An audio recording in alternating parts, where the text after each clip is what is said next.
নমস্কার, নিউজ ভ্যানগার্ডের পর্দায় আপনাদের প্রত্যেককে স্বাগত। এই মুহূর্তের গুরুত্বপূর্ণ খবর নিয়ে আপনাদের সঙ্গে আমি রয়েছি শতাব্দী। নজর রাখবো শুরুতেই আজ আম্বেদকর ইস্যু এবং যে ইস্যু নিয়ে এবার সমালোচনায় মুখর হয়েছে কংগ্রেস, এবং যেটা জানা গেছে যে আম্বেদকর ইস্যুতে কেন্দ্রীয় স্বরাষ্ট্রমন্ত্রীর সমালোচনা করছেন এবার কংগ্রেস বিধায়ক সুদীপ রায় বর্মন, এবং তিনি বলছেন যে অমিত শাহের বক্তব্য নাকি উদ্দেশ্য প্রণোদিত ছিল। এমনটাই জানিয়ে কার্যত আজকে সাংবাদিক সম্মেলন করেছেন কংগ্রেস ভবনে। কি বলছেন তিনি, কংগ্রেস বিধায়ক সুদীপ রায় বর্মন, শুনুন।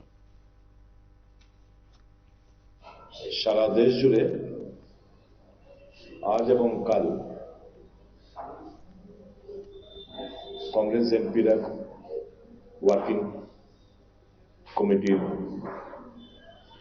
সদস্যবৃন্দরা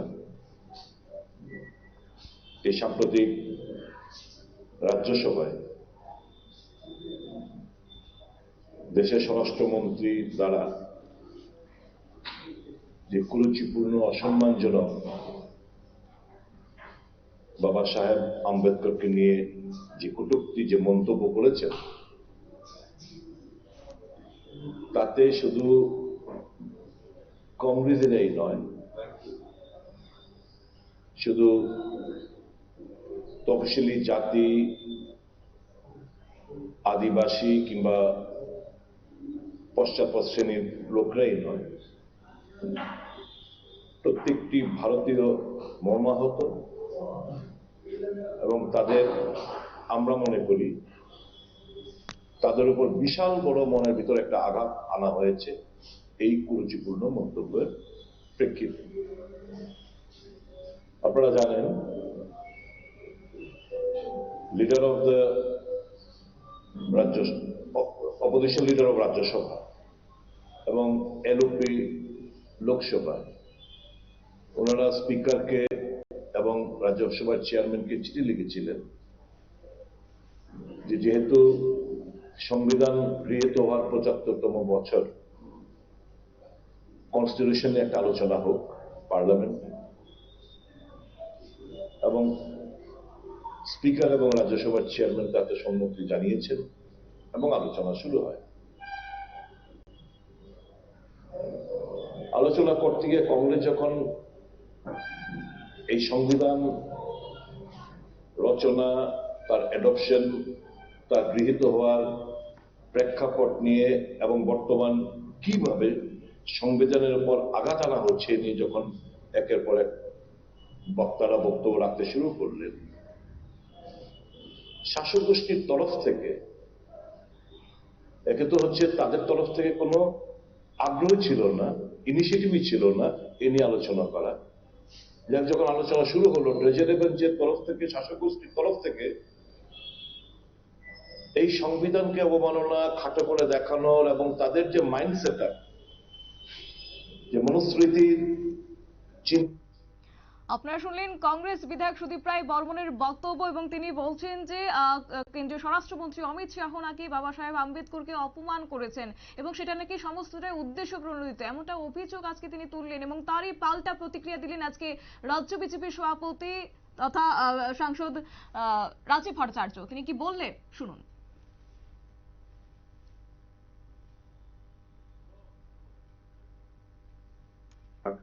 কংগ্রেস বরাবর এই সংবিধান রচয়িতা ভীমরাও আম্বেদকরজি অপমান তারা বারবার করেছে।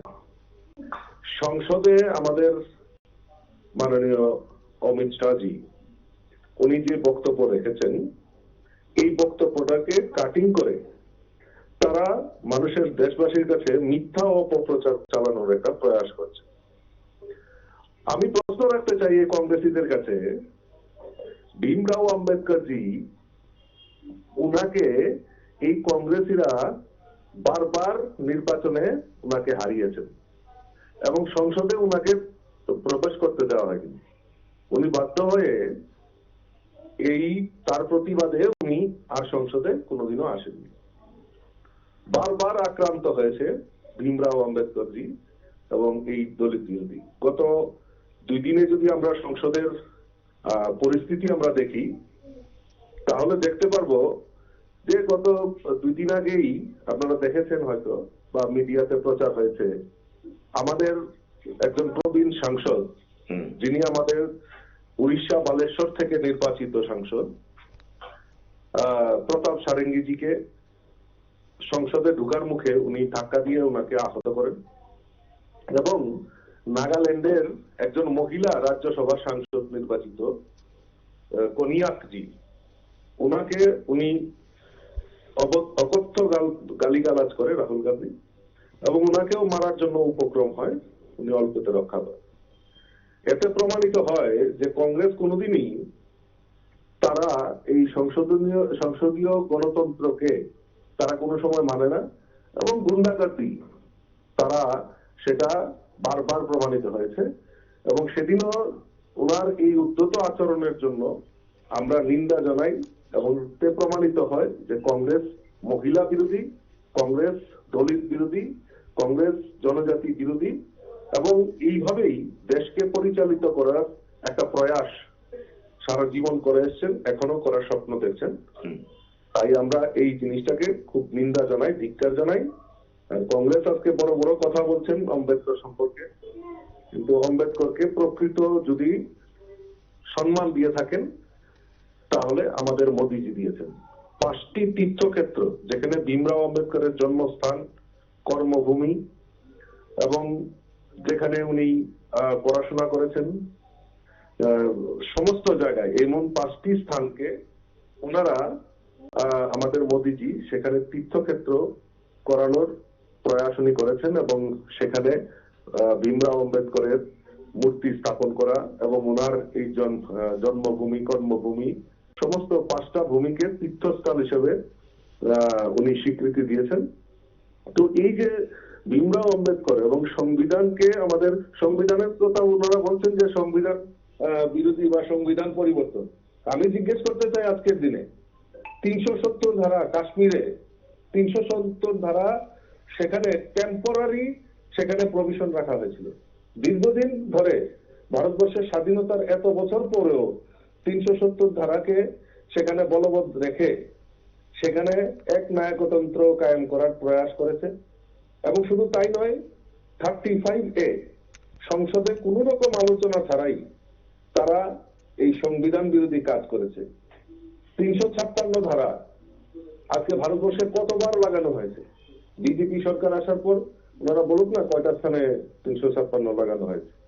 তো সংবিধান বিরোধী কে এবং সংবিধানকে কে পরিবর্তন করতে চায় তার জনজন্ত বহু প্রমাণ রয়েছে। তারা আজকে বড় বড় কথা বলে তারা ভারতীয় জনতা পার্টিকে হেয় প্রতিপন্ন করার চেষ্টা করছে, সেটা দেশবাসী কোনো মতেই মেনে নেবে। আপনারা শুনলেন বিজেপি রাজ্যসভা সভাপতি রাজীব ভট্টাচার্য অর্থাৎ রাজ্যসভার সাংসদ রাজীব ভট্টাচার্যের বক্তব্য আপনারা শুনলেন এবং একই সঙ্গে আজকে যখন কেন্দ্রীয় স্বরাষ্ট্রমন্ত্রীর দিকে আঙুল তুললেন কংগ্রেস, সেই জায়গা থেকে পাল্টা প্রতিক্রিয়া এবার দিলেন রাজীব ভট্টাচার্য। অর্থাৎ অভিযোগ এবং পাল্টা অভিযোগে এবার সরগোল হয়েছে এবার রাজনীতি এবং তারই প্রসঙ্গ তুলে কার্যত আজ থেকে ঠিক 2 দিন আগে যখন শীতকালীন অধিবেশন চলছিল সংসদ চত্বরে, সেখানে বিজেপির একজন প্রবীণ সাংসদকে রাহুল গান্ধী যে ধাক্কা দিয়ে আহত করেছেন সেই কথাটাও তুলে ধরে আজকে অভিযোগের আঙুল কংগ্রেসের সামনে তুলে ধরেছেন এবং একই সঙ্গে তিনি বলছেন যে বিজেপিকে হেয় প্রতিপন্ন করার মানসিকতা নিয়ে কংগ্রেস এগিয়ে যাচ্ছে এবং তারই পরিপ্রেক্ষিতে নাকি আজকে তাদের এই অভিযোগ এবং সাংবাদিক সম্মেলন। নিয়ে নিচ্ছে ছোট্ট একটি বিজ্ঞাপন বিরতির সঙ্গে থাকুন।